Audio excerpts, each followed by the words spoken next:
Hi guys, welcome back to my channel. তো আবারও আরেকটা ব্লগ ভিডিও নিয়ে চলে এসেছি। তো এখন তো সবাই জানো বাসন্তী পূজা শুরু হয়ে গেছে। তো আজকে হলো অষ্টমী পূজা, এখন প্রায় রাত 9:30 বাজে। তো ভাবছি একটু বের হই, টাউনে যাবো আর কি, গিয়ে কয়েকটা পূজা দেখে আসবো। একটু রাত করেই বেরোচ্ছি যাতে ভিড়টা কম হয়। তো এখনই কিন্তু বেরোবো। তো রেডি হয়ে নিচ্ছি, দেখো শাড়িটা পরে নিচ্ছি। শাড়িটা পরে কেমন লাগছে কমেন্টে জানিও। এখন কিন্তু আগরতলার মধ্যে বাসন্তী পুজো খুব বড়োভাবে জাঁকজমকভাবে সেলিব্রেট করা হয়। তো সেটাই দেখার জন্য কয়েকটা প্যান্ডেল ঘুরে আসবো। তো সেটাই দেখার জন্য বেরোচ্ছি। তো তোমরা সঙ্গে থাকো, ব্লগটা শুরু থেকে শেষ পর্যন্ত দেখতে থাকো, আশা করি তোমাদের ভালো লাগবে।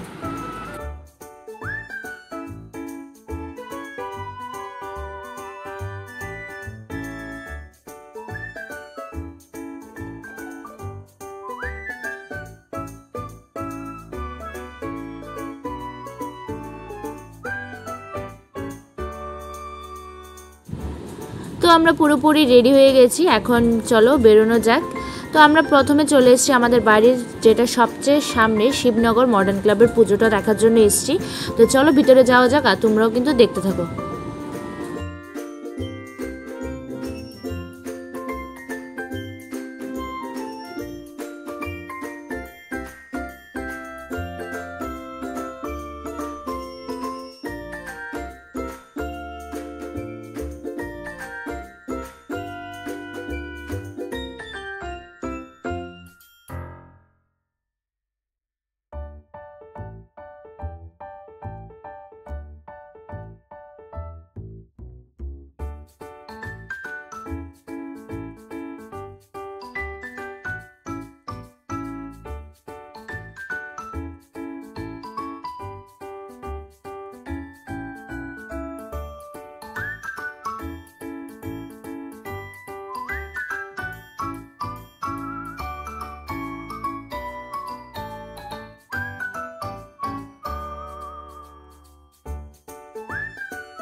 তো বন্ধুরা, যেহেতু রাত্রিবেলা বেরিয়েছি, এতটা ভিড় ছিল না। তাও দেখো এখন চলে এসেছে চিত্তরঞ্জন ক্লাবে। চিত্তরঞ্জন ক্লাবেও পূজা হচ্ছে, পূজার আয়োজন করা হচ্ছে আর কি। তো রাতে কালী পূজা হবে, যেহেতু অষ্টমীর রাত।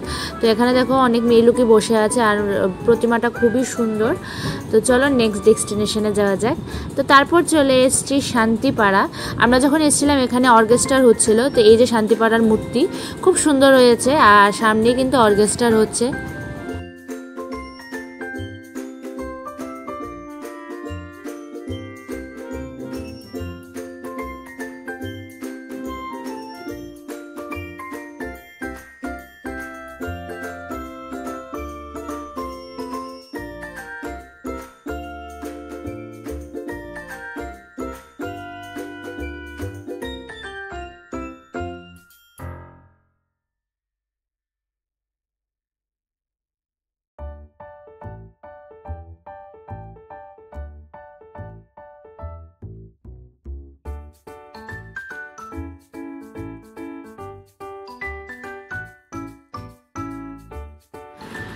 তো তারপর চলে এসেছি বন্ধুরা শিববাড়ির পুজোটা দেখার জন্য। তো শিববাড়ির মধ্যেও কিন্তু প্রত্যেক বছর দুর্গাপূজা মানে বাসন্তী পূজা করা হয়। তো সেটা দেখার জন্য চলে এসেছি। তো দেখো একটা লোকও নেই, একদম ঠান্ডা হয়ে গেছে। তো চলো ভিতরে গিয়ে প্রতিমা দেখা যাক।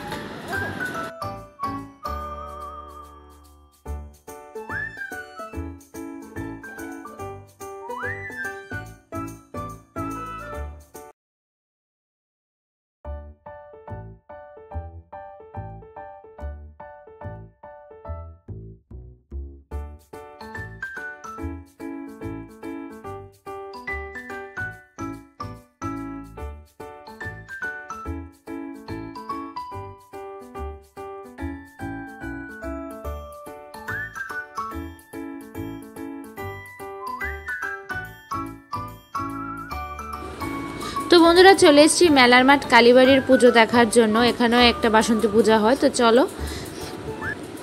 তো দেখো প্রতিমাকে কত সুন্দর লাগছে, আর প্রতিমাটা খুব সুন্দরভাবে সাজানো হয়েছে আর কি।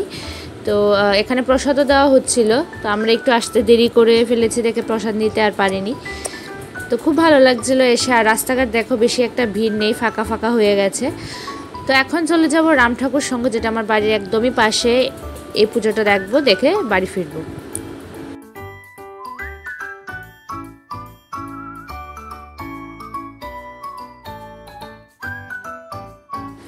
তো বন্ধুরা এবার চলে এসেছি রাম ঠাকুর সঙ্গের পুজোটা দেখার জন্য। এখানে কিন্তু অষ্টমী রাতে তো কালী পূজা হয়, কালী পূজার আয়োজন করা হচ্ছে।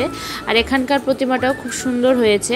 তো এই ছিল বন্ধুরা বাসন্তী পূজার একটা মিনি ভিডিও। তো কেমন লেগেছে ভিডিওটা কমেন্টে জানিয়ে দিও। দেখা হবে তোমাদের সাথে আরেকটা নতুন ভিডিওর সাথে। ততক্ষণের জন্য সবাই ভালো থাকবে, সুস্থ থাকবে। আর আমার চ্যানেলে যারা নতুন আছে প্লিজ চ্যানেলটা সাবস্ক্রাইব করে দিও। দেখা হবে আগামী ভিডিওতে। ভালো থাকবে, বাই বাই।